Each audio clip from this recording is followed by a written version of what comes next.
Diabetes mellitus అంటే బ్లడ్లో glucose levels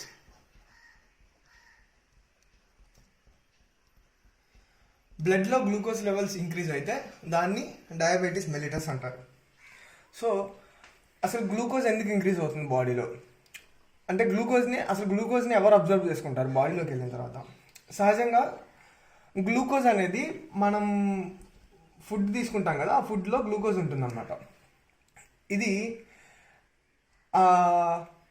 first part of the duodenum, అంటే ఆ స్మాల్ ఇంటెస్టైన్లో డియోడినం ఉంటుంది కదా, అందులో first part of the duodenum లేకపోతే C shaped part of the duodenum అక్కడికి వచ్చిన తర్వాత ఈ గ్లూకోజ్ మీద ఎవరు యాక్ట్ చేస్తారు అంటే ఇన్సులిన్.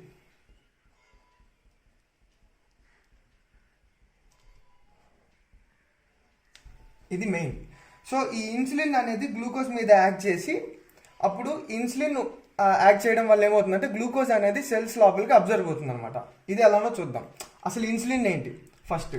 సో ఇన్సులిన్ ఎవరు సెక్రెట్ చేస్తారు? Insulin is mainly secreted by pancreas. ప్యాంక్రియాస్లో అసలు ప్యాంక్రియాస్ అనేది మిక్స్డ్ గ్లాండ్ అనమాట. మిక్స్డ్ గ్లాండ్ అంటే it can do both exocrine and endocrine functions. Exocrine function of pancreas ఏంటి అంటే ప్యాంక్రియాటిక్ జ్యూస్ని సెక్రీట్ చేయడం, అది exocrine function of pancreas. Endocrine function of pancreas ఏంటి అంటే ఇన్సులిన్ని గ్లూకగాన్ని సెక్రీట్ చేయడం. Two main hormones secreted by the pancreas ఏంటి అంటే ఇన్సులిన్ ఒకటి, సెకండ్ది గ్లూకగాన్. ఇది second hormone secreted by the pancreas. So ఈ రెండు హార్మోన్లు ప్యాంక్రియాస్ సెక్రీట్ చేస్తుంది అనమాట.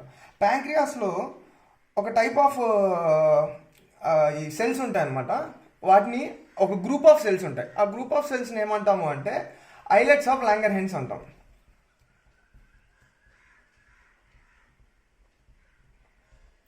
Islets of Langerhans. ఈ ఐలెట్స్ ఆఫ్ లాంగర్హాన్స్లో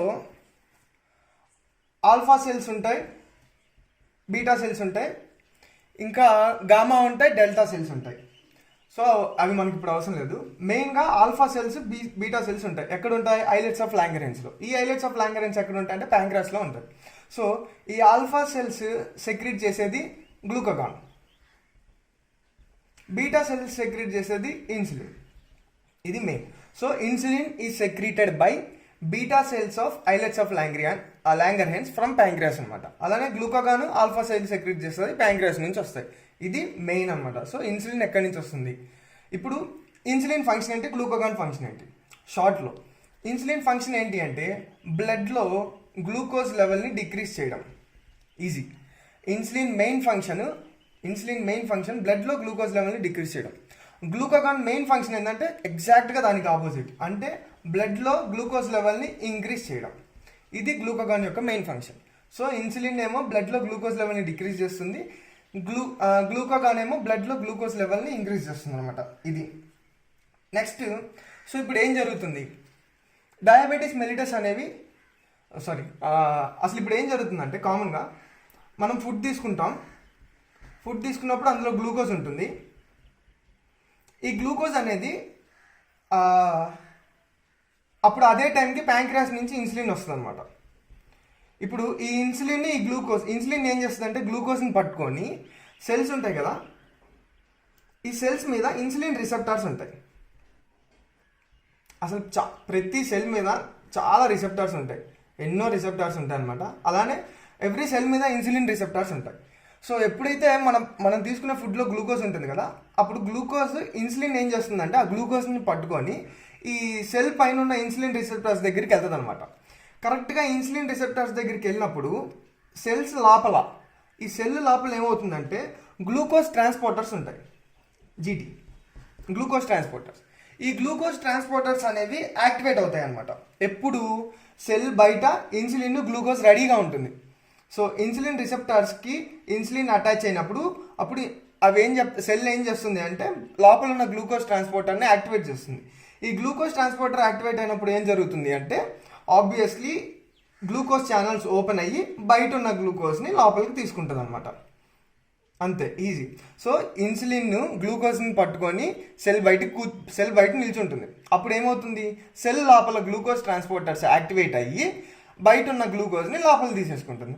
ఇట్లా మన బాడీలో మన బ్లడ్లో ఉన్న గ్లూకోజ్ మొత్తం సెల్ లోపల అబ్జర్వ్ చేసుకుంటూ ఉంటుంది అనమాట. అసలు గ్లూకోజ్ ఎందుకు అంటే ఎనర్జీ అనమాట.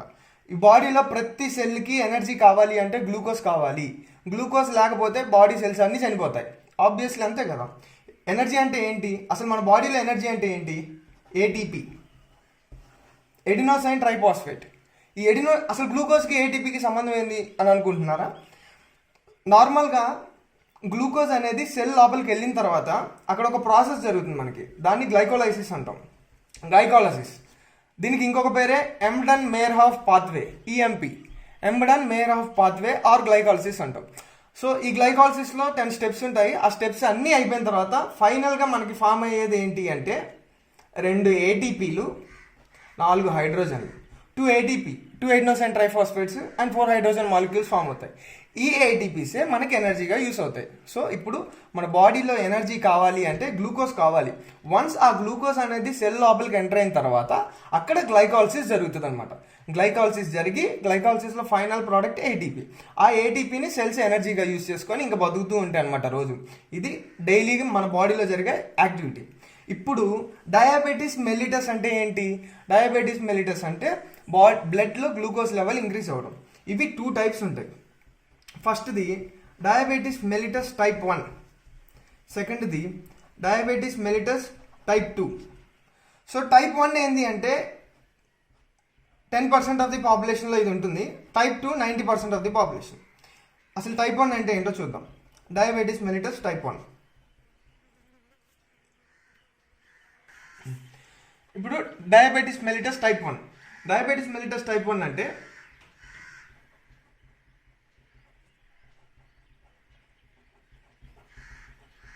ఇన్సులిన్ డిపెండెంట్ డయాబెటీస్ మెల్లిటస్ అని అంటారు దీన్ని.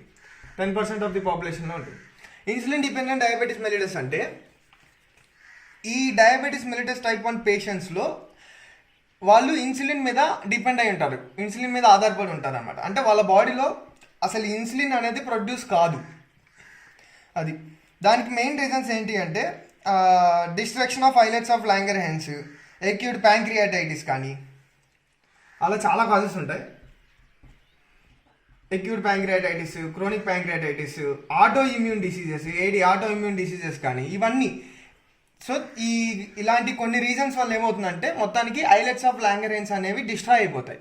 ఐలెట్స్ ఆఫ్ లాంగర్హాన్స్ డిస్ట్రాయ్ అవ్వడం వల్ల ఆబ్వియస్లీ బీటా సెల్స్ కూడా డిస్ట్రాయ్ అయిపోతాయి. అందుకని ఇన్సులిన్ రాదు. సో ఇన్సులిన్ రాకపోతే ఏమవుతుంది?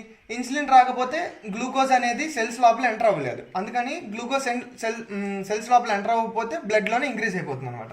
అందుకనే దీన్ని డయాబెటీస్ టైప్ 1 ఏమంటాం అంటే ఇన్సులిన్ డిపెండెంట్ డయాబెటీస్ మెల్లిటస్ అంటాం. సో వీళ్ళల్లో ఇన్సులిన్ అనేది అసలు ప్రొడ్యూస్ అవ్వదు అనమాట. అది ఇందులో మెయిన్గా సిమ్టమ్స్ ఏమేమి ఉంటాయంటే ఫస్ట్ సిమ్టమ్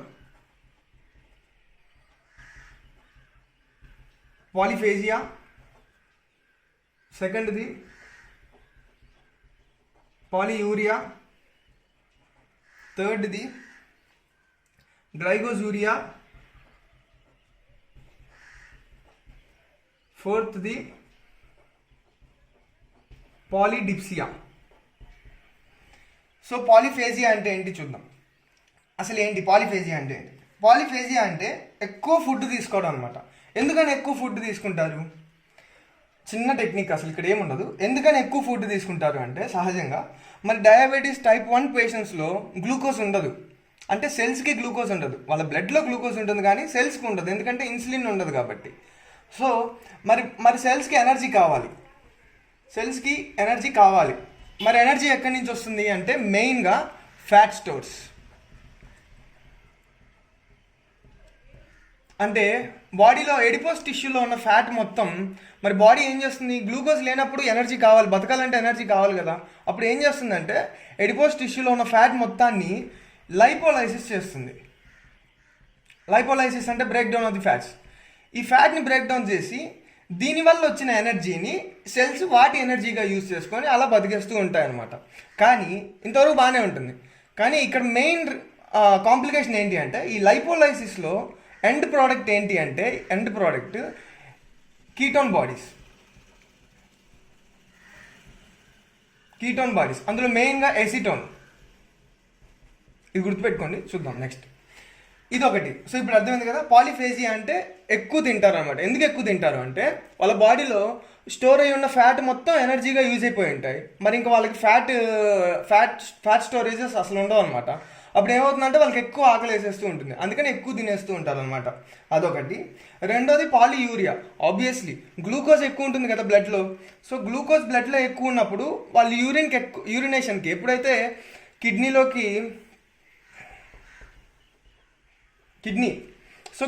మనకి రీనల్ ట్యూబ్యూల్స్ ఉంటాయి కదా, ఆ కిడ్నీలో ఏం జరుగుతుందంటే గ్లూకోజ్ అనేది ఎక్స్క్రీట్ అవుతుంది అనమాట. సో గ్లూకోజ్ అనేది ఎక్కువ ఎక్స్క్రీట్ అయిపోతూ ఉంటుంది. దీని ఆస్మోలారిటీ వల్ల గ్లూకోజ్తో పాటు H2O కూడా వెళ్తుంది, నథింగ్ బట్ వాటర్. అందుకనే పాలియూరియా కూడా వస్తుంది అనమాట. పాలియూరియా గ్లూకోజ్ ఎక్కువ వెళ్తుంది కాబట్టి గ్లైకోసూరియా, ఇది ఈజీ. నెక్స్ట్ పాలిడిప్సియా అంటే ఎక్కువ వాటర్ ఇంటేక్ తీసుకుంటారు. ఇది ఇంకా ఈజీ. ఏంటి, ఆబ్వియస్లీ కిడ్నీ లెవెల్లో గ్లూకోజ్తో పాటు యూరిన్ అనేది ఎక్కువ ఎక్స్క్రీట్ అయిపోయింది కాబట్టి వాళ్ళ బాడీలో వాటర్ లెవెల్స్ అనేవి చాలా తగ్గిపోయి ఉంటాయి. డయాబెటీస్ మెలిటస్ పేషెంట్స్లో వాటర్ లెవెల్ అనేది తగ్గిపోయి ఉంటాయి. మరి ఆ వాటర్ లెవెల్ని మెయింటైన్ చేయడానికి వాళ్ళు ఎక్కువ వాటర్ తీసుకుంటారు అనమాట, ఎక్కువ వాటర్ తీసుకోవాల్సి వస్తుంది. అందుకే పాలిడిప్సియా అంటాం. ఇవి 4 common symptoms of diabetes 1 and diabetes type 2 కూడా. ఇప్పుడు ఇక్కడ కాంప్లికేషన్స్ ఏంటి? Main complication of type 1 diabetes mellitus ఏంటి అంటే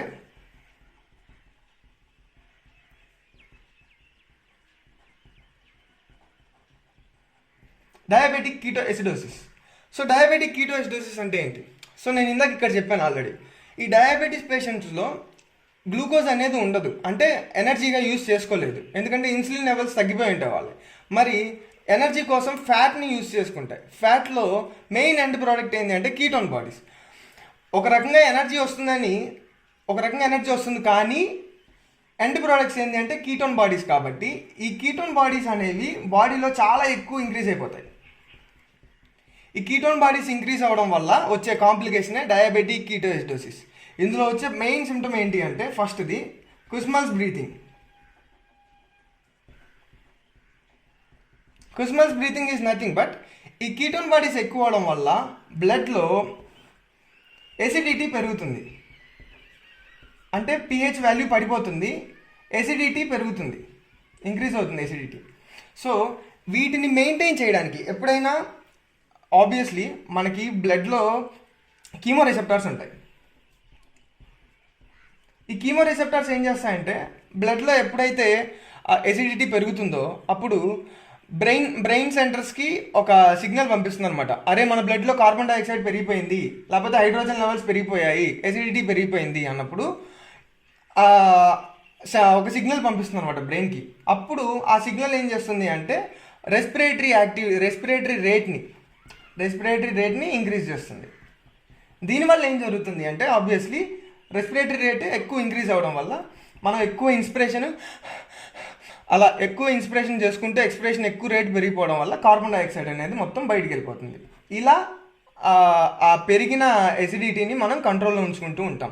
సో డయాబెటిక్ కీటోఎసిడోసిస్లో ఎసిటోన్ బాడీస్ ఎక్కువ అవడం వల్ల కార్బన్ డైఆక్సైడ్ వాల్యూస్ పెరిగిపోయే బాడీలో కుస్మల్ బ్రీతింగ్ అనేది ఒక మెయిన్ సిమ్టమ్ అనమాట. అది. సెకండ్ సిమ్టమ్ ఏంటి అంటే హైపర్కెలీమియా. ఈజీ ఇది కూడా. హైపర్కెలీమియా అంటే ఏంటి? మరి హైపర్కెలీమియా అంటే బ్లడ్లో పొటాషియం లెవెల్స్ ఎక్కువ ఉండడం. ఎందుకు పొటాషియం లెవెల్స్ ఎక్కువ ఉంటాయంటే ఇది బాడీ డిఫెన్స్ మెకానిజం అనమాట. అంటే ఎప్పుడైనా బ్లడ్లో హైడ్రోజన్ లెవెల్స్ ఎక్కువ ఉంటే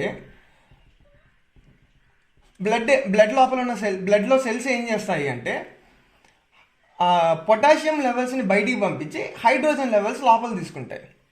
అట్లా బాడీలో మరి ఇప్పుడు డయాబెటిక్ పేషెంట్స్లో ఏమవుతుందంటే ఈ కాంప్లికేషన్లో వాళ్ళ బాడీలో బ్లడ్లో ఎక్కువ హైడ్రోజన్ లెవెల్స్ ఉండడం వల్ల హైడ్రోజన్స్ని సెల్స్ మొత్తం తీసేసుకొని వాటికి బదులు బ్యాలెన్స్ చేయడానికి పొటాషియంని బయటికి పంపిస్తాయి. ఒక రకంగా హైడ్రోజన్స్ వెళ్ళిపోయాయని ఆనందపడాలా, మరి పొటాషియం లెవెల్స్ ఎక్కువైపోతాయి కదా. దీనివల్ల వచ్చే కాంప్లికేషన్ ఏంటంటే హైపర్కెలీమియా. సో అర్థమైందా? చాలా ఈజీ. డయాబెటిక్ కీటోఎసిడోసిస్లో కుస్మల్స్ బ్రీతింగ్, ఎందుకంటే కార్బన్ డైఆక్సైడ్ని బయటికి పంపించాలంటే కుస్మల్స్ బ్రీతింగ్ ఉంటుంది. అలానే మరి హైపర్కెలీమియా అనేది ఇది కూడా ఒక కాంప్లికేషన్, ఎందుకంటే బ్లడ్లో హైడ్రోజన్ లెవెల్స్ ఎక్కువ అవుతాయి కాబట్టి సెల్స్ అనేవి హైడ్రోజన్ని తీసుకొని వాటి బదులు పొటాషియంని బ్లడ్లోకి వదిలేస్తాయి అనమాట. దీనివల్ల హైపర్కెలీమియా వస్తుంది. థర్డ్ది ఏంటి అంటే ఫ్రూటీ బ్రెత్. అంటే మనం బ్రెత్ని బయటకు వదిలేటప్పుడు ఏంటంటే ఆ బ్రెత్ స్మెల్ ఎలా ఉంటుందంటే ఫ్రూటీ స్మెల్ ఉంటుందన్నమాట. ఎందుకంటే because of presence of acetone. అంటే ఎసిటోన్ అంటే కీటోన్ బాడీ. ఈ బాడీలో కీటోన్ బాడీస్ ఉండడం వల్ల బ్రెత్లో ఫ్రూటీ స్మెల్ ఉంటుందన్నమాట ఎసిటోన్ వల్ల. So this is diabetes mellitus type 1. ఇది ఇన్సులిన్ డిపెండెంట్. మెయిన్గా గుర్తుపెట్టుకోవాల్సింది ఏంటంటే 4 సింటమ్స్. లైపోలైసిస్ ఎందుకు జరుగుతుంది? ఎనర్జీ లేకపోవడం వల్ల బాడీలో సెల్స్ ఎనర్జీ కావాలి కాబట్టి ఫ్యాట్ని మొత్తం బ్రేక్ డౌన్ చేసి ఎనర్జీగా యూజ్ చేసుకుంటాయి. అలా లైపోలైసిస్లో ఎండ్ ప్రోడక్ట్ ఏంటంటే కీటోన్ బాడీస్. బాడీలో కీటోన్ బాడీస్ ఎక్కువైతే వచ్చే కాంప్లికేషన్ డయాబెటిక్ కీటోఎసిడోసిస్.